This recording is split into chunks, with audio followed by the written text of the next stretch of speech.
Sometimes, the best people suited for leadership are the ones who never set out to lead in the first place.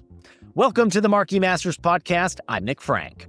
Today I'm joined by Kevin Quinn, principal of Quinn LLC, a project management and change management consulting firm built on more than 40 years of experience helping organizations navigate complexity and change.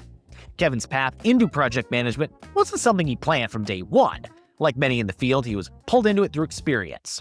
From navigating major corporate mergers and helping build national help desk systems to eventually launching his own one-man consultancy, his career has been shaped by preparation, adaptability, and trust. In this episode, we talk about what it really takes to lead projects through uncertainty, how technology has transformed through the profession over the decades, and the lessons Kevin has carried with him from his family's military background, his faith, and a lifetime of helping others solve difficult problems. Let's get into it. Joining me today on the Marquis Masters podcast is the principal at Quinn LLC. Of course, it's Kevin Quinn. Thank you so much for joining me today. Yeah, great to be here. Thanks for the invite. Awesome. Well, Kevin, you had 40 plus years of experience in project management, change management, in consulting. What was the initial thought process behind getting into project management in the first place? Yeah, like most project managers, they kind of are drafted into it. You know, looking back, there were probably things I did in my past that were project management related, just didn't know it. But when I was working for Grumman, I was part of a corporate-wide help desk, and there were initiatives there to develop higher-level services. And then we got into the merger world, where Northrop took over, and I was assigned one of the projects to develop a national help desk, so combining the help desk from three different companies into a single entity. That was probably my biggest effort into it. And then from there, moved on from Grumman to a company called Sendon, and that was merger heaven. My first year there, we bought 17 companies. Similarly, I was on the merger team representing the help desk, and developed the initiatives to bring the help desk services back to our home office, as well as developing policies and procedures IT-wide that just made the customer's experience better and more efficient. So got a deep dive into project management for that year. Working 70, 80 hours a week, like I said, 17 different clients across the country. But I always had a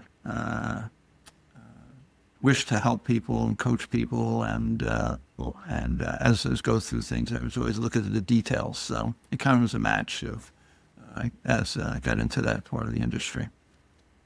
Yeah. You've been through a ton of mergers. And so what are some of the things that you see were the biggest challenges and hurdles, like when a merger happens? Like, what are those things as you're trying to manage and work your way through that? What are some of the challenges that you've seen that typically spark when a merger is happening? So I've been on both sides of the merger, being bought by somebody, and then being on the side where, the company I was with, we were buying companies. So the biggest dynamic, I think, in putting together the projects was the teams, figuring out the right resources and finding that right mix of personalities that could figure out the anxieties of both sides. As you're going in, being absorbed, there's a lot of anxieties that you experience, and on the other side, buying someone, you have that same thing. You have that feel for, well, I did anyway, because I had that experience, that feel for what they're going through, and trying to have that understanding and that soft touch with them, and that I didn't feel when I was on the other side getting bought. So I knew that experience, and I utilized a lot of that. with them. And so some of the other challenges is technology. I mean, technology's changed dramatically between, since those original mergers, though. So just the challenges to develop the practices and policies to initiate and have a successful merger on the IT side in particular. Data center moves are were just a difficult process back in the late 90s. Did another one in 2013. Worked on a data center migration. It was dramatically different with the technology that was introduced. So yes. Yeah. And since then, you've worked for big organizations, but now you're kind of a one-man shop. You have been for over a decade now, running your own consultancy. So what are the challenges of managing that business being kind of by yourself, being the solo person? Yeah, it's, well, I'll go back to, when I moved on from the IT world and got into the project management in the construction world. I actually went to work for a consulting company that did that. So I kind of cut my teeth, with them on that. And that was with an outfit. We did construction management for Delta Airlines, at their terminals at Kennedy and LaGuardia and Newark. And believe it or not, we were doing we did about $100 million worth of work, and our office was about 5 people.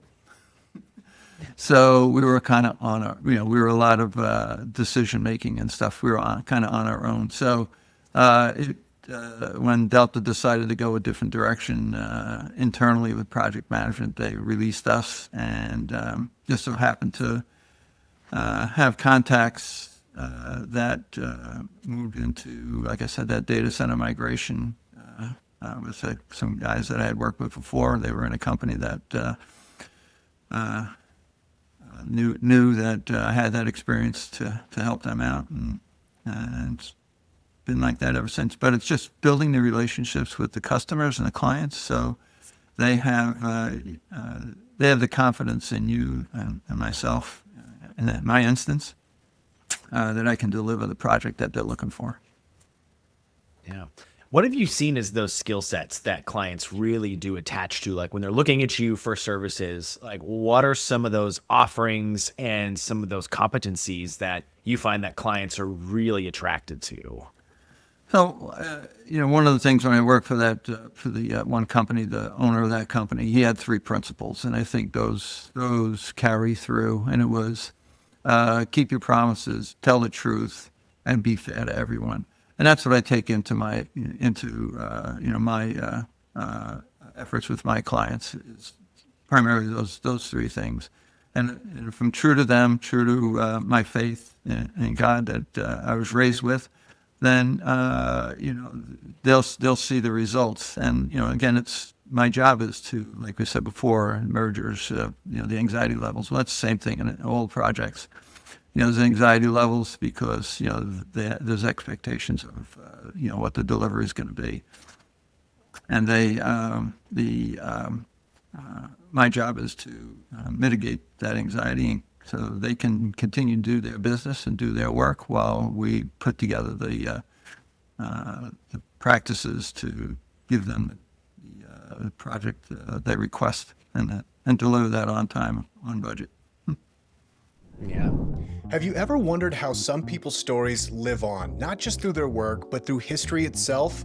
For nearly 130 years, Marquis Who's Who has been documenting the lives of leaders, innovators, and changemakers across every profession. From CEOs and scientists to artists and educators, Marquis has captured the stories behind success, the people who define our times. Being listed in Marquis Who's Who isn't just recognition, it's taking control of your personal brand and using it to create a meaningful and impactful legacy. It's a record of your life's work, preserved, published, and accessible to generations who will study, research, and be inspired by your contribution. If you've built something meaningful and you've made an impact in your field or community, This is how you ensure your story is told and your personal brand is maintained accurately with integrity. Visit MarquisWho'sWho.com to learn more about how you or someone you admire can be featured, because history remembers those who take the time to record it. How have you developed a skill over the last 40 years of, I've worked with project managers before, I've been through mergers before myself. Like, what is your tact for if a project is way behind schedule? Like, how do you mitigate between the two parties that, one side is really aiming to have this completed at this time, but maybe this team just isn't fast enough, or this or this? Like, how have you learned over your time to kind of ease that? Well, in projects, the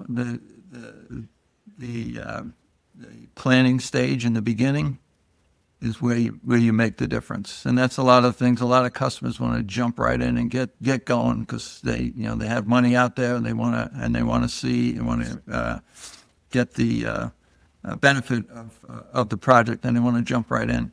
I found, in the beginning, planning in the beginning is going through it, figuring out, trying to uncover all those issues, anything that's going to happen that's going to trip you up.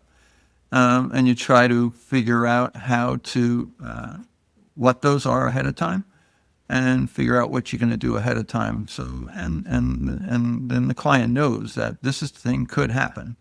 And these are the steps we're going to take to address them when it happens. And then it gets into the schedule, right?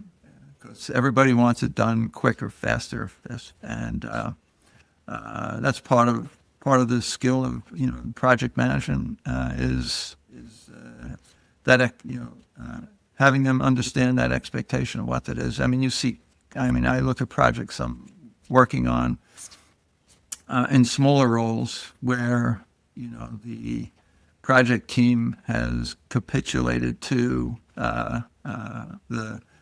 the client a schedule that from the beginning it's never going to work. And when I go and talk to clients, I tell them, look, I'm going to give you a schedule that's realistic, and still doesn't mean it's going to work, but we're going to do whatever we can to fit that schedule. Now, there's things you can do in project management. You can accelerate work. You go to add extra shifts, or you do add extra time on a day. You do a 10-hour day. You do 6 days a week. But those things only work for so long because the staff gets burnt out. So those are triggers you only want to pull if it's a short-term thing. But those are things that we can do. And then it's the appetite to spend the money to do that, right? So all these things have costs. So yeah. Right. I think about that a lot. I can't imagine, especially, I worked more on the creative side of things. And so, okay, we need this website launched by this date. Mm-hmm. And I don't know if any website has ever launched on the date that it was initially planned to. It always seems like we're a couple weeks behind or this behind. So I always felt bad for the project manager that had to go between, right, your creative team and the director teams of okay, we need another week or two, or something like that. That is definitely a skill set to have to kind of be that person to, Yeah, I think some of that, what I brought, my experience with the help desk, working in a help desk for 15 years as well. I think that experience helped with my setting expectations with the customers. Just having that skill set to being able to talk to customers about whatever problem they were having. It's those are not fun discussions. But you have to be ready for, again, you have to go in and plan ahead for that discussion, so you can have an answer, because you have to try to anticipate the questions they're going to have, because again, they have other things going on that are counting on those delivery dates. So. Right. Having the good plan early, that's kind of a key in being able to map that out.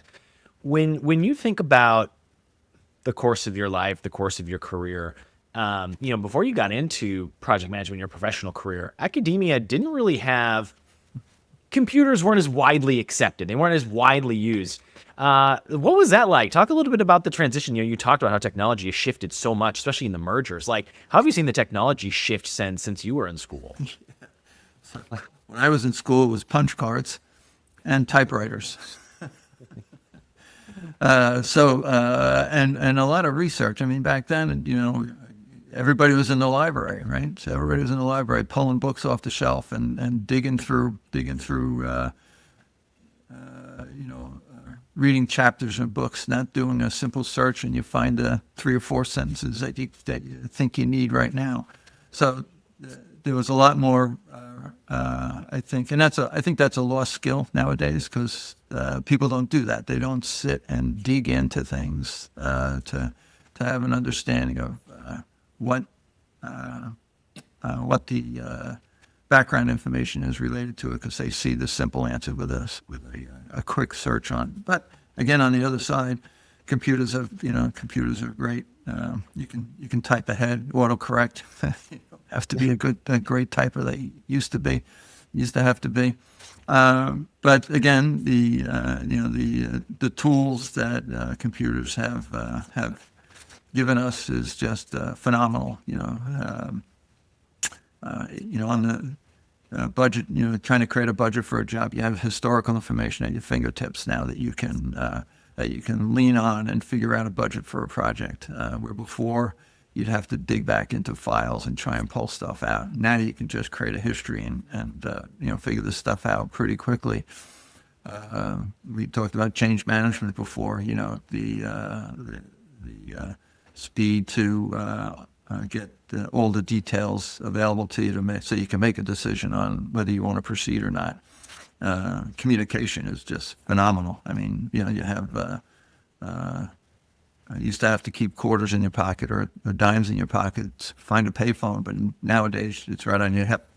So the speed of communication and that has just accelerated things. But again, there's the basics that you just can't get around. The planning piece is just something you just have to go through, like we talked about before. Have you seen over the course of your career a change in client expectations with more accessible technology? And like you said, now I don't have to look through 80 spreadsheets to build a budget. Now I can do it in 5 minutes. Have you seen just a changing of expectations, or, hey, things should be getting done faster because you have quicker access to things? Not only quicker, but cheaper. They're looking for, they have an expectation of, how quick, faster you can do it. There was one project I was on to select certain team members with other companies that worked as part of the team. They held almost like an auction where they had all these teams on a call. They had to kind of bid their services and with live bids going on. So and it just drove down these customers. I mean, the business is one of these clients as customers, so they bid these projects down, bid that project down. To a level that was not really sustainable. It wasn't cost effective, and in that project, I happened to be the project executive on it, and it just created huge problems because of resource availability. And the client I was representing said, they had expectations of this service level, and the group that was providing the services, they had a contract that said they only had to be there 4 days a week. So it's like, so that was a tough discussion with my client, as they were not upset that, things weren't getting done. I said, I wasn't here when you did this contract. You guys developed this contract before I got here. I said, now you expect me to, and them to try to fulfill something for you that it's, financially, they don't have to, because it's not in their contract.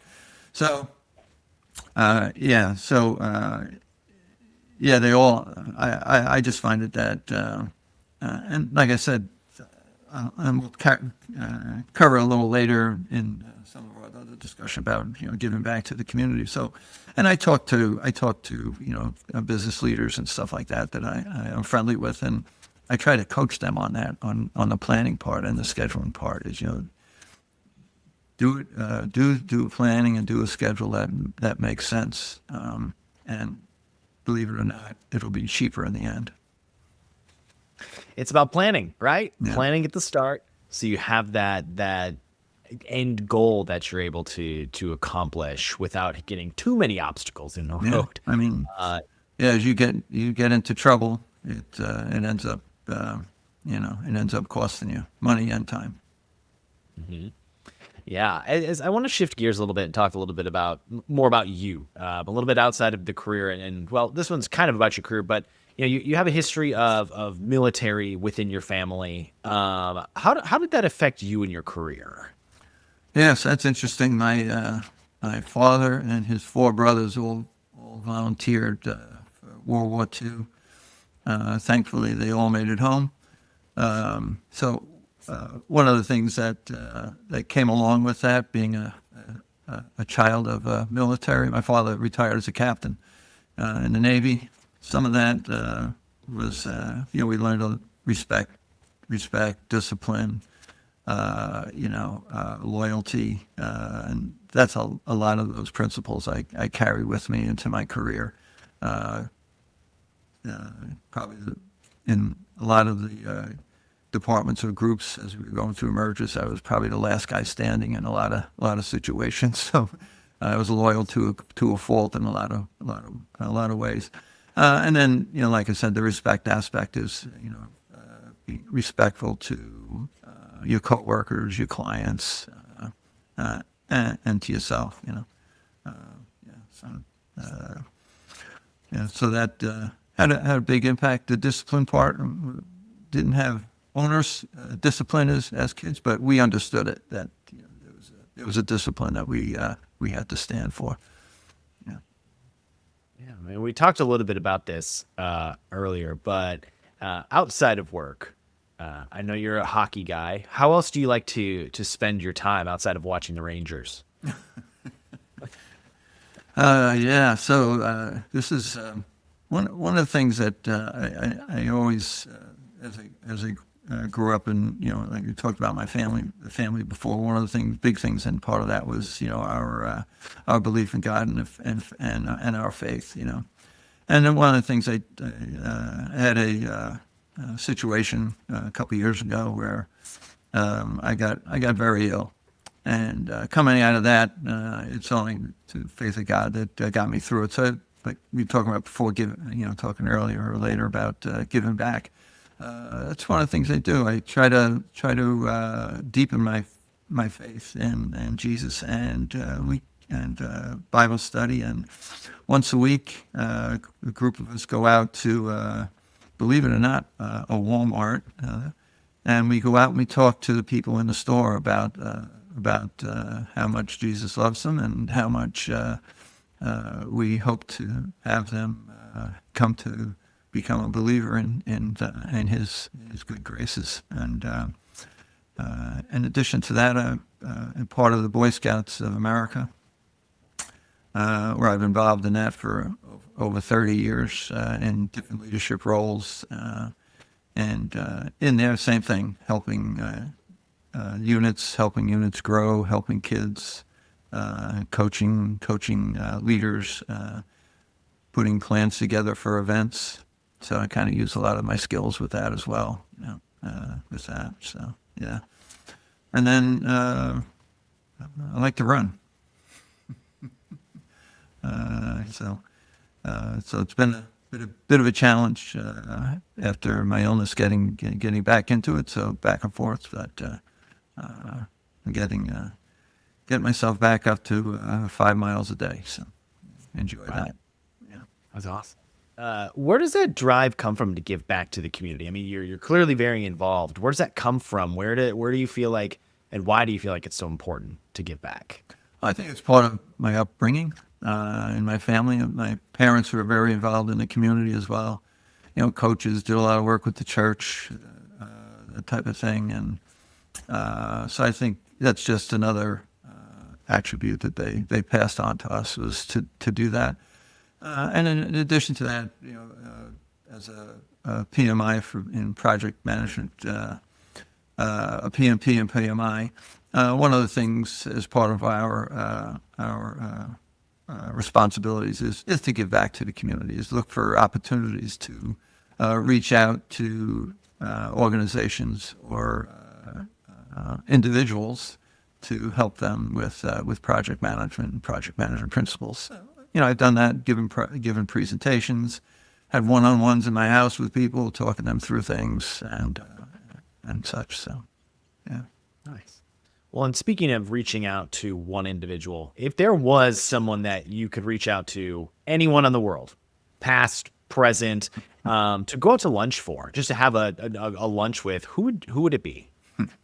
So this when I saw that question, it was pretty quick. My answer was pretty quick. It's Apostle Paul. If you look at him, what he's done in history, he did in history back in the day of the beginnings of Christianity. He was the biggest persecutor of Christians until he had an encounter with God, and his encounter with Jesus, and the transformation that he had with that, and the breadth and of his influence on the world as he brought Christianity to the Far East, the Middle East, Southern Europe. I mean, this man traveled, walked. I mean, they walked back then. And back then they didn't have a Bible. This was all divine knowledge given to him that he imparted on the world. And so to meet with him, to understand what he went through, that transformation and change that he went through, I think would be really fascinating. Yeah. And when you think about transformation, change, when you put yourself back in 18-year-old Kevin's brain, do you think he would make the same choices knowing where he ended up today based on kind of your career? Or do you think there's at any point where maybe there was a fork in the road where maybe you would have taken a different choice? Yeah, so when I first went to school, I was considering wanted to be a teacher, and something my father talked me out of. That I might have given it another thought, and then I actually put myself to a school working out on the bay here on Long Island, and did that many years, and yeah, I think, as I look back on that and everything I've gone through, maybe there I might make a change, is maybe getting out of that sooner. But everything else I went through, no, I wouldn't change a bit of it, because it's made me what I am today.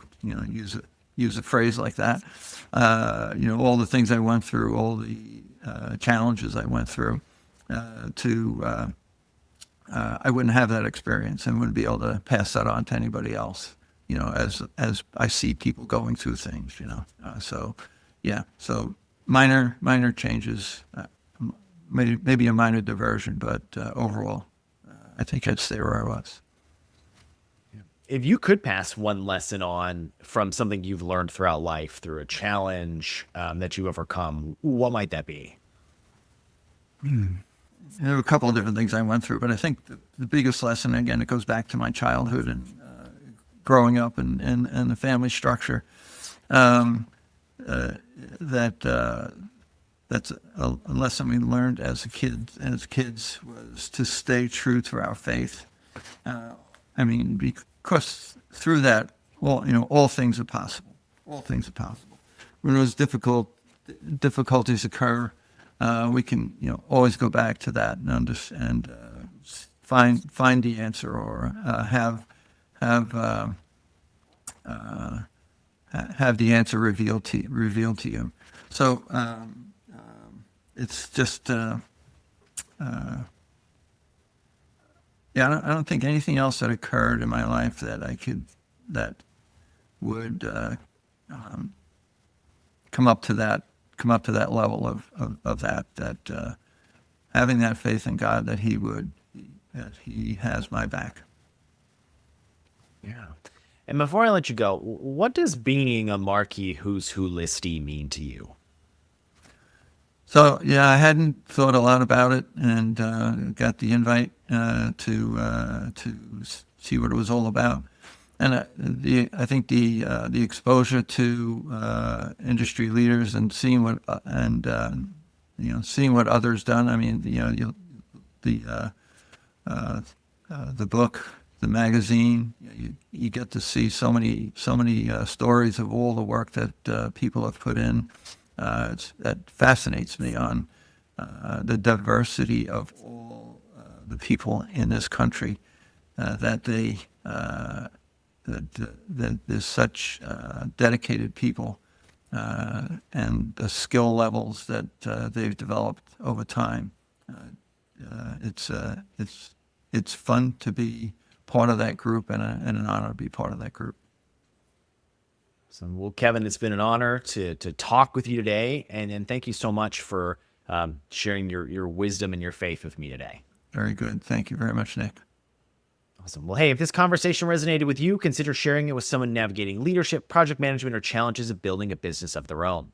If you'd like to hear more conversations with leaders like Kevin, be sure to visit marquiswho'swho.com and subscribe to the Marquis Masters podcast wherever you're listening. Once again, thank you so much to Kevin Quinn for joining me. I'm Nick Franck, and we'll catch you for the next Marquis Masters podcast.